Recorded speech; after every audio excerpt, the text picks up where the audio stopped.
የነፍስ ምግብ የማቴዎስ ወንጌል ምዕራፍ 6 ለሰዎች ትታዩ ዘንድ ምጽዋታችሁን በፊታቸው አታድርጉ፣ ተጠንቀቁ፣ ያለዚያ በሰማያት ባለው አባታችሁ ዘንድ ዋጋ የላችሁም።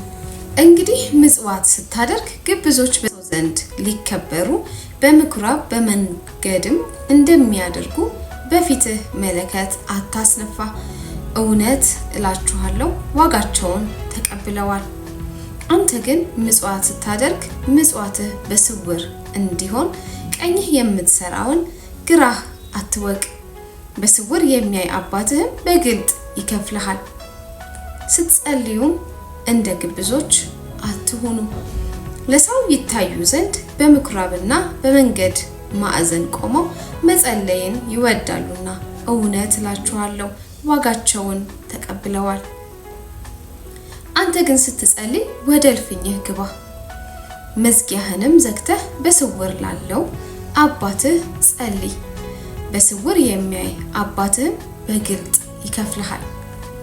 አሕዛብም በመናገራቸው ብዛት እንዲሰሙ ይመስላቸዋልና ስትጸልዩ እንደነርሱ በከንቱ አትድገሙ። ስለዚህ አትምሰሏቸው፣ ሳትለምኑት አባታችሁ የሚያስፈልጋችሁን ያውቃልና። እንግዲህ እናንተስ እንዲጸልዩ በሰማያት የምትኖር አባታችን ሆይ ስምህ ይቀደስ፣ መንግስትህ ትምጣ፣ ፍቃድህ በሰማይ እንደሆነች እንዲሁ በምድር ትሁን። የዕለት እንጀራችንን ዛሬ ስጠን፣ እኛም ደግሞ የበደሉንን ይቅር እንደምንል በደላችንን ይቅር በለን፣ ከክፉም አድነን እንጂ ወደ ፈተናም አታግባን። መንግስት ያንተ ናትና ኃይልም ክብርም ለዘላለሙ አሜን። ለሰዎች ኃጢአታቸውን ይቅር ብትሉ የሰማዩ አባታችሁ እናንተን ደግሞ ይቅር ይላችኋልና። ለሰዎች ግን ኃጢአታቸውን ይቅር ባትሉ አባታችሁም ኃጢአታችሁን ይቅር አይልላችሁም። ስትጾሙ እንደ ግብዞች አትጠውልጉ፣ ለሰዎች እንደ ጦመኛ ሊታዩ ፊታቸውን ያጠፋሉና እውነት እላችኋለሁ ዋጋቸውን ተቀብለዋል። አንተ ግን ስትጾም በስውር ላለው አባትህ እንጂ እንደ ጦመኛ ለሰዎች እንዳትታይ ራስህን ተቀባ፣ ፊትህንም ታጠብ። በስውር የሚያይ አባትህም በግልጥ ይከፍልሃል። ብልና ዝገት በሚያጠፉት ሌቦችም ቆፍረው በሚሰርቁት ዘንድ ለእናንተ በምድር ላይ መዝገብ አትሰብስቡ። ነገር ግን ብልም ዝገትም በማያጠፉት ሌቦችም ቆፍረው በማይሰርቁት ዘንድ ለእናንተ በሰማይ መዝገብን ሰብስቡ። መዝገብህ ባለበት ልብህ ደግሞ በዚያ ይሆናልና። የሰውነት መብራት ዓይን ናት። ዓይንህ እንግዲህ ጤናማ ብትሆን ሰውነት ሁሉ ብሩህ ይሆናል።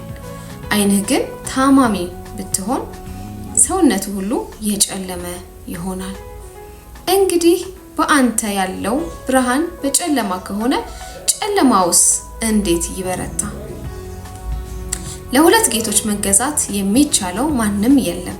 ወይም አንዱን ይጠላል ሁለተኛውንም ይወዳል፣ ወይም ወደ አንዱ ይጠጋል ሁለተኛውንም ይንቃል። ለእግዚአብሔርና ለገንዘብ መገዛት አትችሉ። ስለዚህ እላችኋለሁ ስለ ነፍሳችሁ በምትበሉትና በምትጠጡት ወይም ስለ ሰውነታችሁም በምትለብሱት አትጨነቁ። ነፍስ ከመብል ሰውነትም ከልብስ አይበልጥምን? ወደ ሰማይ ወፎች ተመልከቱ፣ አይዘሩ፣ አያጭዱም፣ በጎተራም አይከቱም፣ የሰማዩ አባታችሁ ይመግባቸዋል። እናንተ ከእነርሱ እጅግ አትበልጡምን? ከእናንተ ተጨንቆ በቁመቱ ላይ አንድ ክንድ መጨመር የሚችል ማን ነው?